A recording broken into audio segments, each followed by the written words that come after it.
सभी जीजीआईसी बच्चों के लिए जो 9th और 10th क्लास के बच्चे हैं उनके लिए जो टॉपिक आज मैंने जो सेलेक्ट कर रखा है वो है आपका संख्या पद्धति।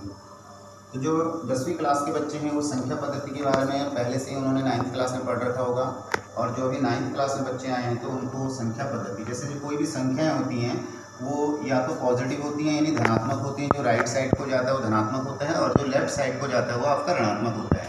तो जो संख्या पद्धति में हम पढ़ने जा रहे हैं, मैंने आपको पहले से ही आपको व्हाट्सएप में इसके नोट्स भेज दिए हैं, आप उस नोट्स को पूरा डिटेल से पढ़ सकते हो। उसमें सबसे पहले हम पूर्ण संख्या के बारे में पढ़ेंगे। पूर्ण संख्या जैसे कि आप सबको मालूम है वो 0, 1, 2, 3 से लेके ये अनंत तक चलती जाती हैं, इसका कोई अनंत का साइन, ठीक है। और उसी तरह से नेक्स्ट होता है आपका प्राकृत संख्या 1, 2, 3, और ये भी अनंत तक चली जाती है, तो ये प्राकृत संख्या होती है। तो जो सबसे मेन टॉपिक है यहाँ आता है आपका परिमेय संख्या, यानी कि इसको रैशनल नंबर भी बोलते हैं। कोई भी संख्याएं जो होती है उसको P/Q, यानी कि P आपका अंश होता है और ये हर होता है, P/Q के रूप में हम व्यक्त कर सकते हैं। और वहाँ P और Q कोई भी पूर्णांक होना चाहिए, यानी कि वो पूर्णांक का मतलब आपको समझते हैं ये इस तरह का कोई पूर्णांक होना चाहिए। P और Q कोई भी पूर्णांक होने चाहिए। पूर्णांक का मतलब जैसे कि आपका 5/7 यानी -5/2, इस तरह के कोई पूर्णांक होने चाहिए, पूरे के पूरे नंबर्स होने चाहिए, तो वो आपका परिमेय संख्या होता है। इसी तरह से आपका अपरिमेय संख्या यानी इरेशनल नंबर, यानी कि वो भी P/Q के रूप में व्यक्त नहीं किया जा सकता। और यहाँ भी आपका Q जो होना चाहिए 0 नहीं होना चाहिए, और यहाँ भी आपका Q 0 नहीं होना चाहिए। इसी तरह से आपका नंबर नेक्स्ट आता है सम संख्या। सम संख्या आप सबको पता ही है, कोई भी संख्या जो सम संख्या होती है, जो 2 के टेबल से जो डिवाइड जाता है उसको सम संख्या कहते हैं। यानी कि आपका आ जाएगा देखो 2, 4, 6, 8 ये सम संख्या होती हैं, ठीक है। तो 10 ये सम संख्याएं होती हैं। तो जो 2 के और विषम संख्या आपको मालूम ही है, विषम संख्या, फिर विषम संख्या कौन 2, विषम संख्या 1, 3, 5, 7, 9 ये आपकी विषम संख्याएं होती हैं। अब लेकिन हम यहाँ विषम संख्याओं को भी 2 पार्ट में डिवाइड कर सकते हैं। तो एक विषम संख्या वो संख्या होती है जो भाग चली जाती है, जैसे आपका 9 जो होता है 3 से डिवाइड चला जाता है। उसी तरह से आपका 15 हो गया, उसी तरह से 21 हो गया। इस तरह के बहुत सारी संख्याएं जो होती हैं वो विषम के अंदर भी भाज्य संख्याएं होती हैं, और इसके अंदर भी अभाज्य संख्याएं होती हैं, जैसे कि आपको मालूम ही है। तो जैसे हो गया 1 हो गया, 3 हो गया, 1 हो गया, 3 से कर दो, 3 हो गया, 5 हो गया, 7 हो गया, 11 हो गया। और एक ना ही आपका भाज्य संख्या ना ही अभाज्य संख्या, एक के बारे में हम ये कह सकते हैं। तो ये तो था हमारा संख्या पद्धति के बारे में। तो मैं यहाँ जो है 9th क्लास वालों के लिए एक इसके बाद जो हमारा नया टॉपिक होगा वो होगा हर का परिमेयकरण। तो मैं अभी आपको हर का परिमेयकरण के बारे में बताता हूँ मैं आपको। तो उसको कैसे करते हैं, तो ये सबसे पहले ध्यान से देखना, हर का परिमेयकरण, यानी कि इसको बोलते हैं रैशनलाइज्ड डिनोमिनेटर्स। तो आपके पास मालूम ही होता है कि जैसे ये नंबर होता है, जैसे आपके पास ये नंबर है A और ये नंबर है आपके पास B प्लस C, ये आपके पास ऊपर वाला अंश हो गया और नीचे वाला हर हो गया। तो हम हमेशा जो है हर का परिमेयकरण करते हैं, हर का परिमेयकरण करते हैं। हर का परिमेयकरण करने के लिए जो हमारे पास हर का परिमेयकरण करने के लिए है, जैसे नंबर ले लो, जैसे आपके पास यहाँ 5 है और यहाँ ले लो √3 प्लस √2, ये नंबर है हमारे पास, ये क्वेश्चन है हमारे पास।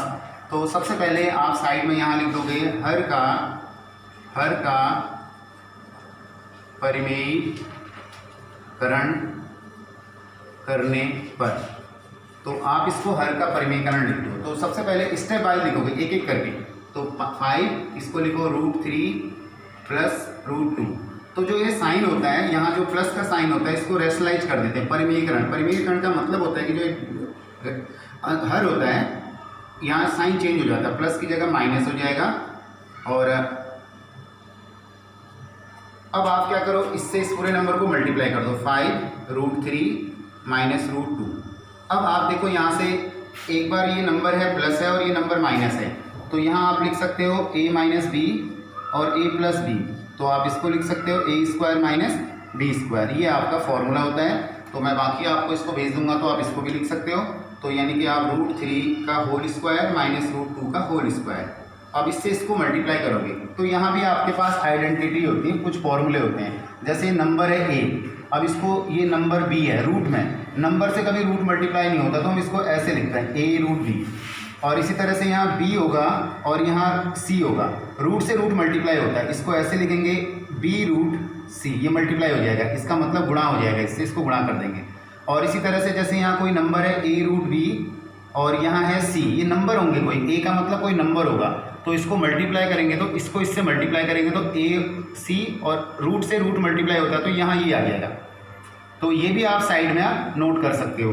अब यहाँ चेक करो, इसको इससे मल्टीप्लाई करेंगे, यहाँ कोई नंबर नहीं हो तो 1 होता है, तो यानी कि 5 रूट 3 आ जाएगा, और इसको इससे मल्टीप्लाई करेंगे, यहाँ भी 1 है तो ये प्लस है और ये माइनस है, प्लस माइनस आपको मालूम होना चाहिए प्लस है, और प्लस को अगर माइनस से मल्टीप्लाई करते हैं, ये मल्टीप्लाई का साइन है ये रहा, तो आपका माइनस आता है। इसी तरह से माइनस को माइनस से मल्टीप्लाई करते हैं तो आपका प्लस आता है, तो ये भी ध्यान रख लेना, ये साइन भी ध्यान रखना है।